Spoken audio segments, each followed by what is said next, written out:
Bolehkah kita berkacau dalam masyarakat? Boleh. Tapi berkacau dalam masyarakat yang dibolehkan adalah seperti berkacaunya kopi dengan gula. Di situ manis dan enak baru terasa.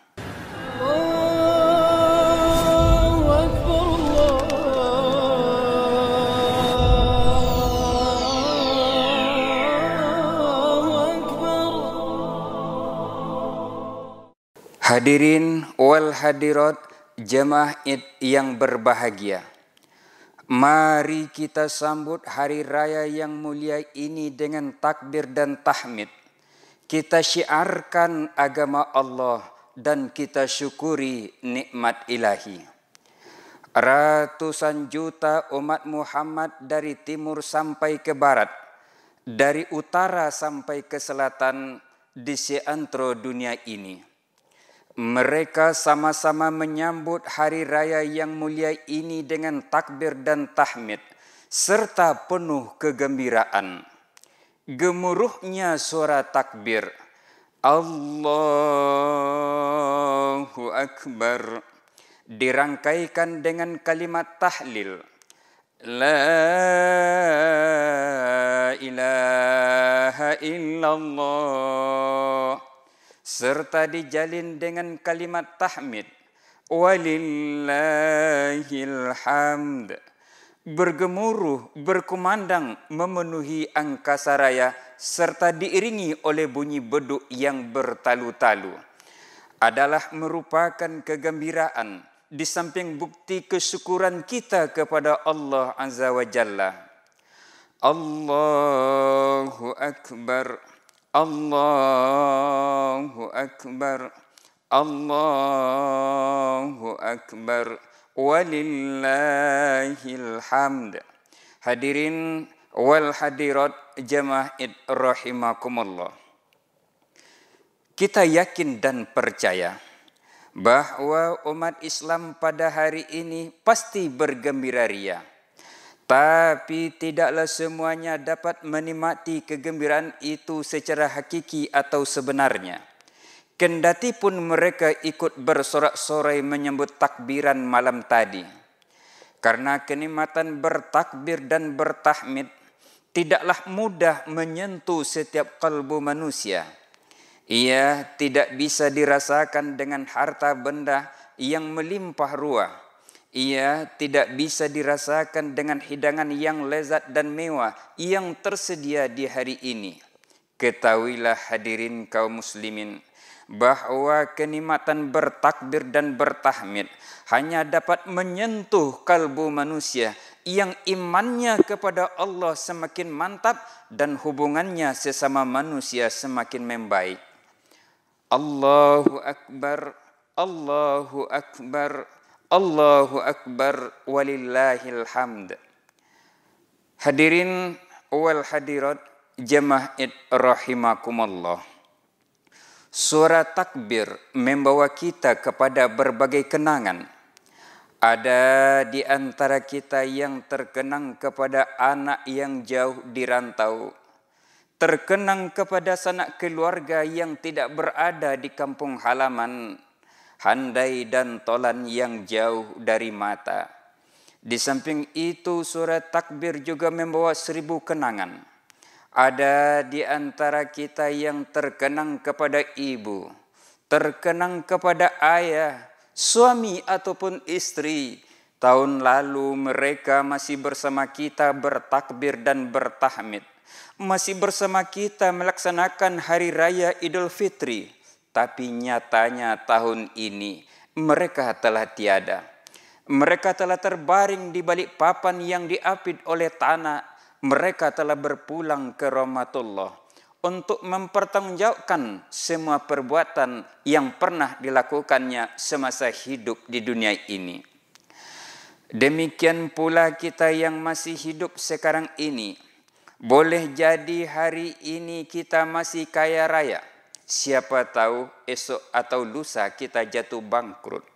Iya, sekarang kita masih sehat walafiat. Tapi siapa tahu pekan depan kita jatuh sakit. Iya, sekarang kita masih hidup. Siapa tahu setahun, sebulan, atau seminggu lagi kita pun dipanggil pula oleh Yang Maha Kuasa untuk kembali menghadap kepadanya. Bukankah hari itu kami pergilirkan di antara manusia, kata Allah, wa tilkal ayyamu nudawwiluha bainan nas. Allahu akbar, Allahu akbar, Allahu akbar, walillahil hamd. Hadirin wal hadirat jamaah id rahimakumullah. Setiap orang tentu menginginkan apa yang dinamakan dengan keselamatan, kebahagiaan, dan kedamaian.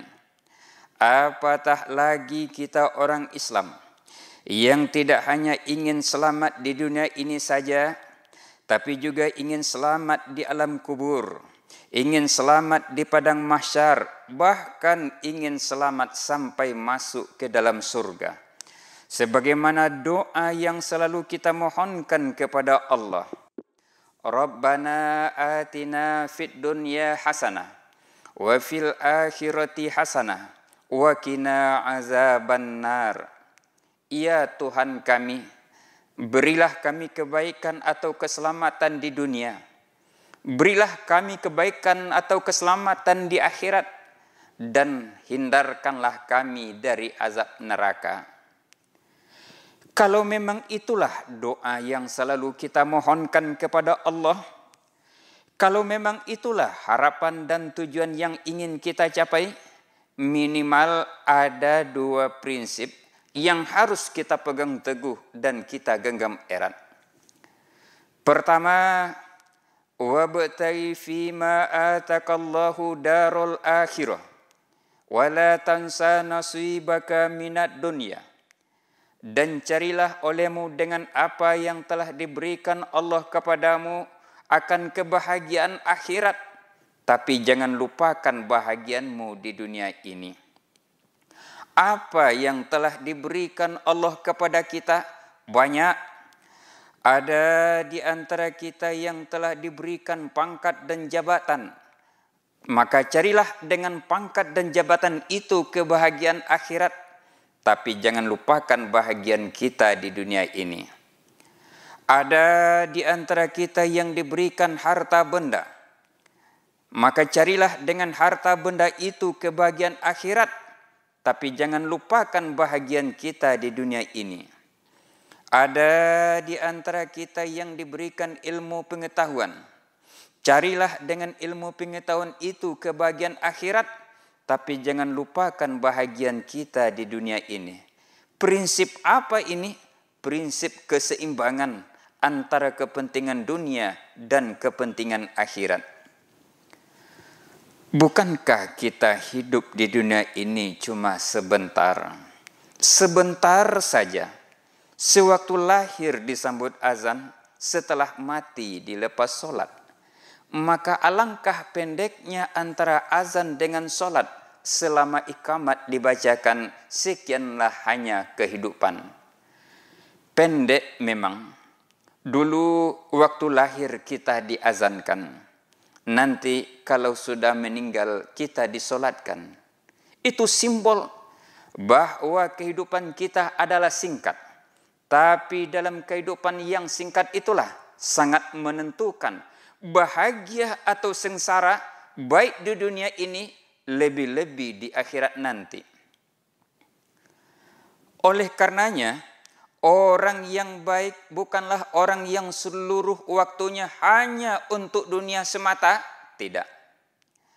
Orang yang baik pun bukan orang yang seluruh waktunya hanya untuk akhirat saja, juga tidak. Tapi orang yang baik adalah orang yang bisa membagi waktu. Ada sebahagian waktu untuk kepentingan dunia dan ada sebahagian waktu untuk kepentingan akhirat. Kenapa kita perlu sebagian waktu untuk kepentingan dunia? Karena kita masih tinggal di dunia. Kenapa kita perlu sebagian waktu untuk kepentingan akhirat? Karena memang kita sedang menuju ke sana. Ada hidup sesudah mati, ada akhirat sesudah dunia. Ke sana kita akan menuju, ke sana kita akan melangkah. Untuk itu kita perlu melakukan keseimbangan. Allahu Akbar, Allahu Akbar, Allahu Akbar, walillahil hamd. Hadirin wal hadirat jamaah Id yang berbahagia. Tidak sesaat pun kita terlepas dari rahmat Allah. Tidak sekejap pun kita terkucil dari nikmat ilahi. Sejak dari bangun tidur sampai tidur kembali, bahkan tidur itu seluruhnya merupakan rahmat dan nikmat dari Allah Subhanahu wa ta'ala. Namun dari sekian banyaknya nikmat, ada dua nikmat yang tidak boleh lepas dari kita, walaupun nyawa taruhannya, yaitu nikmat iman dan nikmat Islam. Inilah intan yang paling mahal.